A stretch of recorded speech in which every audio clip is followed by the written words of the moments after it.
नमस्कार, मैं हूं सूरज कुमार और आप देख रहे हैं मौरी भारत न्यूज कटिहार। और हम आज एक ऐसे शख्स से आपको मिलवाने जा रहे हैं जो अपने पंचायत वासियों के लिए कोरोना काल हो या फिर बाढ़ हो, उनके साथ बढ़ चढ़कर उनका सहायता किया है और समाज सेवा से जुड़े हुए जमीनी नेता है। तो बात कर रहे हैं हम संजीव कुमार राय जी से, जो कि महेशपुर पंचायत के मुखिया उम्मीदवार है।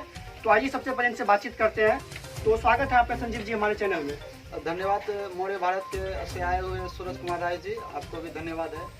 तो हाँ, मैं ये बात सत्य है कि मैं हर एक परिस्थिति में अपने गांव वाले, अपने पंचायत वाले को जहाँ तक जानकारी हुई मैंने मदद करने का कोशिश किया, हर क्षेत्र में, हर परिस्थिति में।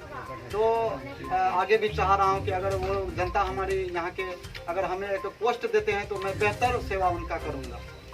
तो संजीव जी, पहले आप हमको ये बताइएगा, जैसा कि बहुत सारे चुनाव में तो बहुत सारे कैंडिडेट खड़े होते हैं, चुनाव से पहले बहुत बड़े बड़े वादे करते हैं, उसके बाद सत्ता में आने के बाद दौलत और शोहरत के चक्कर में जिन्होंने उनको वोट देकर गद्दी पे बैठाया उनका उपकार भूल जाता है और कहा जाए तो बिल्कुल उनकी तरफ दोबारा उसका नजर नहीं जाता है। क्या कहना चाहेंगे इसके बारे में? ये बात बिल्कुल सत्य है। बहुत सारे नेता होते हैं जो अब सिर्फ अपना काम निकालने के चक्कर में और अपने आपको और ऊंचा बढ़ाने के चक्कर में रहते हैं, लेकिन ये बात सत्य है। लेकिन मैं चाहता हूं कि मैं अपना पंचायत का विकास करूंगा और मैं एक अमिट नाम छोड़ के जाऊंगा। और रुपये पैसे किसी के साथ जाते नहीं, बल्कि उनके यश और उनके नाम ही रह जाते हैं। तो मुझे इस बात का पूर्ण अनुभव है और मैं भी चाहता हूँ कि मेरा एक नाम रहे जो मेरे मरने के बाद भी लोग याद करें। ऐसा कुछ करके जाऊंगा ताकि मैं पंचायत वासियों को एक अच्छा नाम छोड़ के जाऊंगा, उनका सेवा करूंगा जहां तक मौका मिलेगा। जैसा कि आप डंडखोरा प्रखंड के महेशपुर पंचायत से मुखिया का चुनाव लड़ने जा रहे हैं, तो अगर आप सत्ता में आते हैं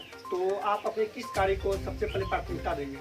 जी, ये बात सत्य है। अगर मैं मुखिया बनूंगा तो सबसे पहले है कि यहाँ जितने भी योजनाएं होती है, जैसे इंदिरा आवास योजना होती है, ग्राम गली नीली योजना होती है और पेंशन योजना होती है, इन सारी चीज़ों में मैं करूंगा क्या, बिचौलियाओं को बंद करूंगा। लोग होते हैं क्या, जैसे पेंशन होते हैं, पेंशन में लॉक लगा देते हैं और उनको देने के लिए कहते हैं कि आपको 200 रुपया देना पड़ेगा। तो वो चीज़ मैं बुजुर्गों के लिए बंद करूंगा। उसके बाद इंदिरा आवास योजनाओं में एक भी रुपया लगने नहीं दूंगा। अगर BDO साहब मांगेंगे मैं तो पंचायत के जनताओं को लेके जाके उनके पास बैठूंगा और एक आंदोलन छेड़ूंगा कि हमें इंदिरा आवास में एक भी रुपया नहीं देनी है और ना ही किसी को लेनी है या देनी है। जैसा कि आपको पता ही होगा कि बिहार सरकार ने एक नियम लागू किया, जैसे कि पंचायती चुनाव भी इस बार EVM से होना है।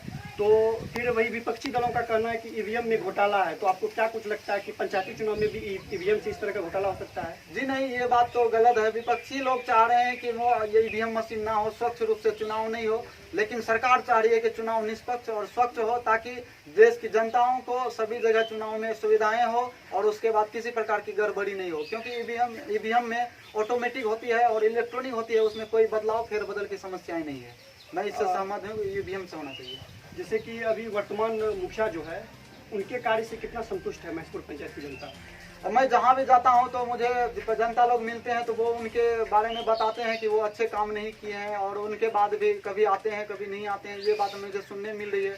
जैसे मैं देखा कि बहुत सारे महादलित गांव हैं, जैसे कि बौरा से थोड़ा आगे एक महादलित गांव है, वहाँ अभी तक ना लाइन पहुँची है, ना सड़क बनी है। उसके बाद हमारे एक टिकेली में एक महादलित गांव है, वहाँ भी पक्की सड़क होनी चाहिए थी क्योंकि साथ में से योजनाएं चल रही है। इसके अंदर प्राथमिकता महादलित परिवारों को मिलती है तो उन्हें भी होनी चाहिए। ऐसे बहुत सारे गांव हैं जहाँ की अभी तक नहीं हुई है। तो इस बात से हो सकते हैं कि पब्लिक लोग नाराज हैं, ये बात भी। और वो लोग चाहते हैं कि हमारे बीच में, हम गाँव के बीच में, महेशपुर पंचायत के बीच में हूँ और युवा उम्मीदवार हूँ, वो हमें भी प्रोत्साहन दिए हैं कि इस बार आपको बनाएंगे और आप ही रहेंगे इस बार हमारे मुखिया। तो देखिए ये कहाँ तक सत्य होती है। यहाँ के जनता और यहाँ के युवाओं का सपोर्ट है, सहयोग है मुझे, मैं इसी उम्मीद पे खड़ा हूँ। जैसा कि आप अपने पंचायत में जनसंपर्क अभियान चलाते हैं, तो आपको किस हद तक लगता है कि महेशपुर पंचायत की जनता आपको इस बार मौका देगी?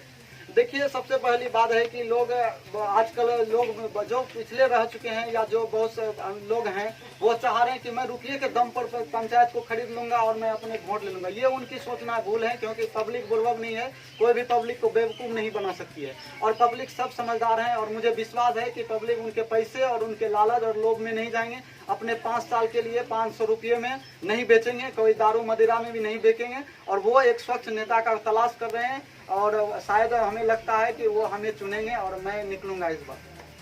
तो आप हमारे चैनल के माध्यम से महसपुर पंचायत के जितने भी मतदाता हैं उनको क्या संदेश देना चाहते हैं? मैं तमाम महसपुर पंचायत के प्रति जनता को मैं स्वागत करता हूं और उन्हें यह कहता हूं कि आप लोग जो है कि आप लोगों को मत का अधिकार है, इन्हें निष्पक्ष और स्वच्छ रूप से आप लोग अपना प्रतिनिधि चुने जो आपका विकास करे, समय पे जाके मिले और आपके विपत्ति में खरा उतरे, आपके योजनाओं का लाभ पहुंचाए, बल्कि हर एक योजनाओं में आपका ठगी ना हो और किसी भी योजनाओं में आपको बेवकूफ़ ना बनाए, आप बुर्बक ना बने उन किसी प्रतिनिधि के माध्यम से, बल्कि आपको वो सही समय पे सही योजनाएं दे। और जैसे इंदिरा आवास हुआ, पेंशन योजनाएं हुआ, और जैसे कबीर अंत्योदय योजना होती है कि मरणोपरांत 3,2500 दी जाती है।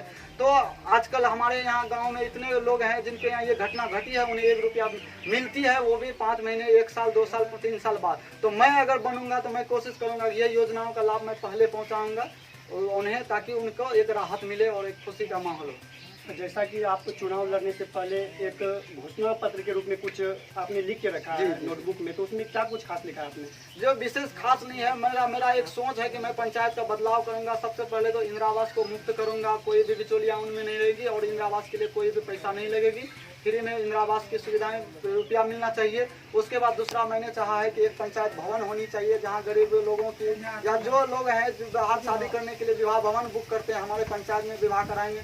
उसके बाद शमशान दाहगिरी बनाना मेरा एक सोच है। उसके बाद है प्रत्येक गाँव के वार्ड के पोल में सोलर बिजली होनी चाहिए। उसके बाद मैं एक और सोच रखा हूँ कि प्रत्येक गाँव में पक्की सड़क के साथ साथ वहाँ फूल का वृक्ष होनी चाहिए और एक पंचायत पुस्तकालय भवन होनी चाहिए जहाँ की यहाँ के युवा बच्चे लोग उन्हें बैठ के अपना टाइम पे इधर उधर ना घूरे, वहाँ कुछ ज्ञान ले, पुस्तकें पढ़े और राजनीतिक से संबंधित वहाँ हर एक विभाग से, जैसे कंपटीशन से संबंधित, राजनीतिक से संबंधित हर एक चीज विभाग से बुक रखी जाएगी उसी दिन, चाहे उसमें मेरी अपनी पूंजी क्यों न लगे, मैं लगाऊंगा और पंचायत पुस्तकालय भवन का निर्माण करूंगा। आप शमशान घाट का बात से याद आया कि किसी के मुंह से मैंने खुद सुना था कि महसपुर पंचायत में कई ऐसे जगह है जहां शमशान घाट तक जाने के लिए सड़कों का पक्कीकरण किया गया है, लेकिन जहां लोग रहते हैं वहां अभी भी रास्ता का निर्माण नहीं हुआ है। तो ये क्या ये सच है? जी बिल्कुल, ये बात सत्य है, आप सही बोले हैं, क्योंकि मेरे एक कुसाहा गांव में है, वहाँ एक शमशान घाट है, तो वहाँ पूर्ण रूप से पक्की सड़क है जहाँ की किसानों को हल्का फुल्की सहायता मिलती है। लेकिन ग्रामीण स्तर पर हम आपको पहले भी बता चुके हैं कि 1, 2, 3, 4 गाँव ऐसी है जहाँ अभी तक पक्की सड़क की निर्माण है, वहाँ होनी चाहिए थी, अभी तक नहीं हुई है।